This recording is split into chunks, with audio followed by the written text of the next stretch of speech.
वजन कमी नाही झालं तरी चालेल, पण वाढलेलं पोट मात्र कमी व्हायला पाहिजे, असं सगळ्यांनाच वाटतं.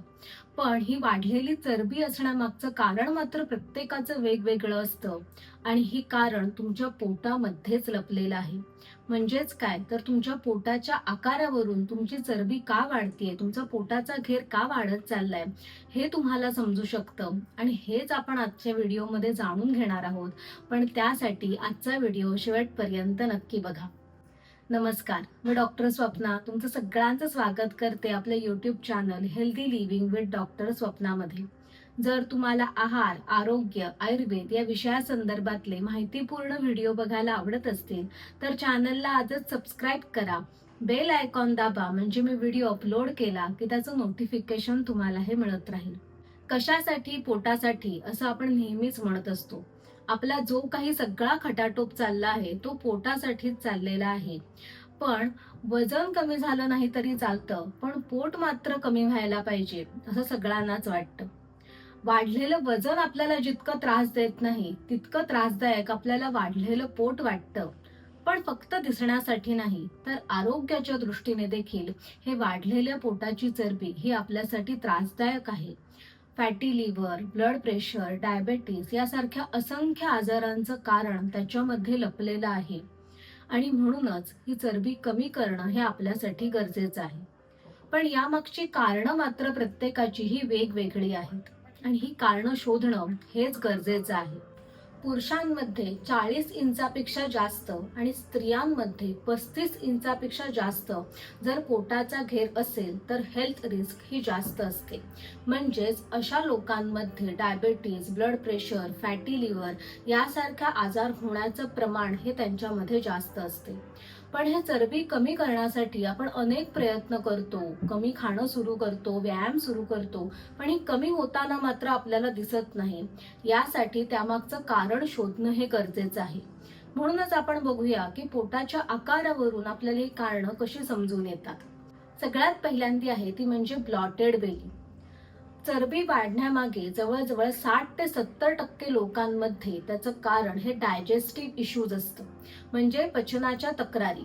यामध्ये वारंवार ऍसिडिटी होणं, गॅसेस होणं, खाल्ल्यानंतर पोट गच्च झाल्यासारखं वाटणं, पोट साफ नीट न होणं, अशा कुठल्याही तक्रारी त्याच्यामध्ये असू शकतात.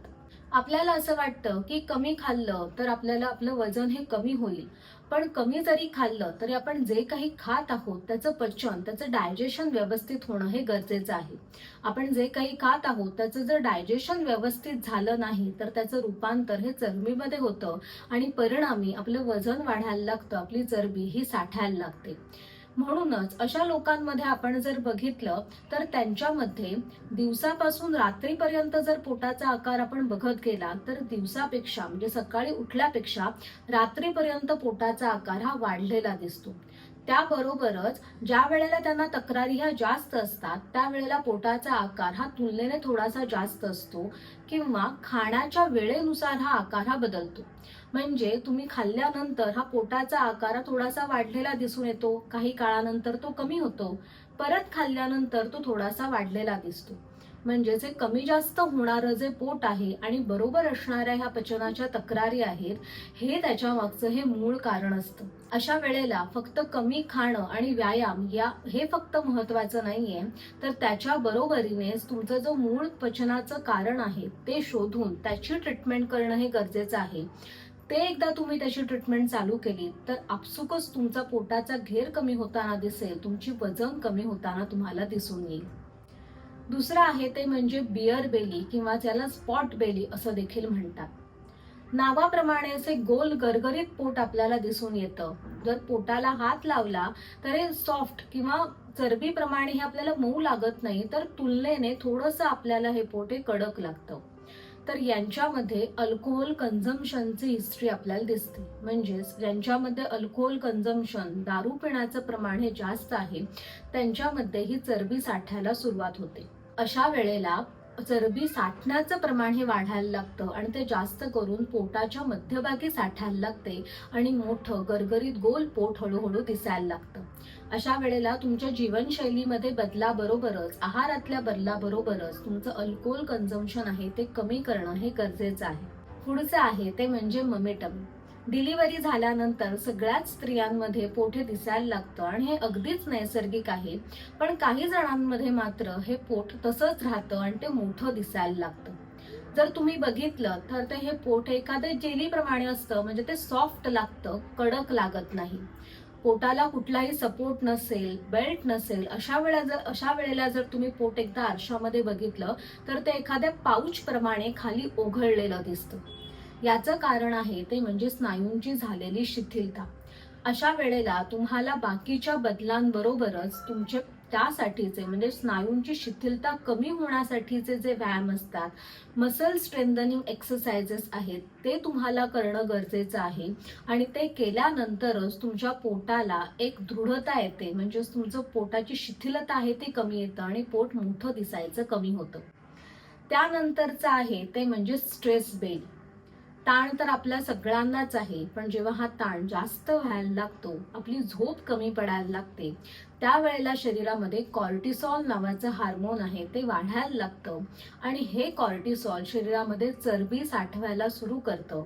आणि ही चरबी आहे ती शक्यतो मधल्या भागामध्ये, म्हणजे पोट एखाद्या टायर प्रमाणे दिसतं. बरोबरीनेच वजन कमी करण्यासाठी तुम्ही जरी प्रयत्न करत असाल, तुम्ही कमी खात असाल, व्यायाम करत असाल, तरी वजन पटकन कमी होताना दिसत नाही.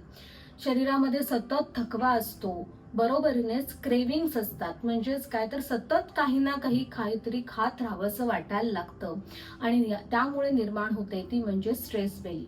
अशामध्ये तुमच्या आहारातील बदलाबरोबर व्यायामाबरोबर तुमचं स्ट्रेस मॅनेजमेंट हे करणं हे गरजेचं आहे. बरोबरीनेच तुम्हाला क्रेविंग्स जेव्हा होतात, तुम्हाला काही ना काही ताण आल्यानंतर खावंसं वाटतं, त्यावेळेला तुम्ही हेल्दी ऑप्शन्स कसे खाऊ शकता याकडे लक्ष देणं देखील गरजेचं आहे. तेव्हा तुमची चरबी ही कमी होताना तुम्हाला दिसेल. पुढचं आहे ते म्हणजे हार्मोनल बेली. आपल्या शरीरामध्ये असंख्य हार्मोन्स हे काम करत असतात आणि यांचं संतुलन जेव्हा बिघडतं तेव्हा त्याचं परिणाम स्वरूपी शरीरामध्ये चरबी साठायला लागते. ही साठलेली चरबी आहे ती शरीराच्या मधल्या मिड सेक्शनला आणि खालच्या बाजूने जास्त करून असते आणि कमरेच्या ठिकाणी एखाद्या कुशन प्रमाणे, एखादी पिलो तयार झाल्याप्रमाणे तुमची चरबी ही साठलेली तुम्हाला दिसेल.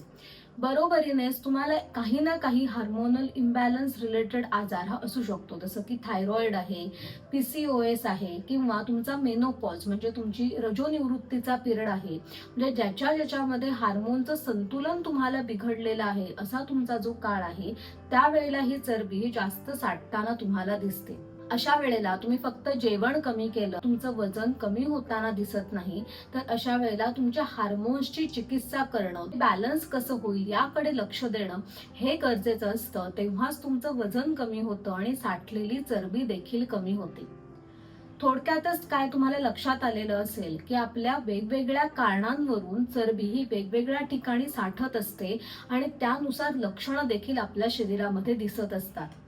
म्हणूनच तुम्हाला तुमच्या पोटाचा घेर कमी करायचा असेल, चरबी कमी करायची असेल, वजन कमी करायचं असेल, तर फक्त जेवण कमी करून किंवा व्यायाम वाढवून कधी कधी उपयोग होत नाही, कारण तुम्हाला त्याची मूळ जे कारण आहे त्याची ट्रीटमेंट करणं हे गरजेचं आहे.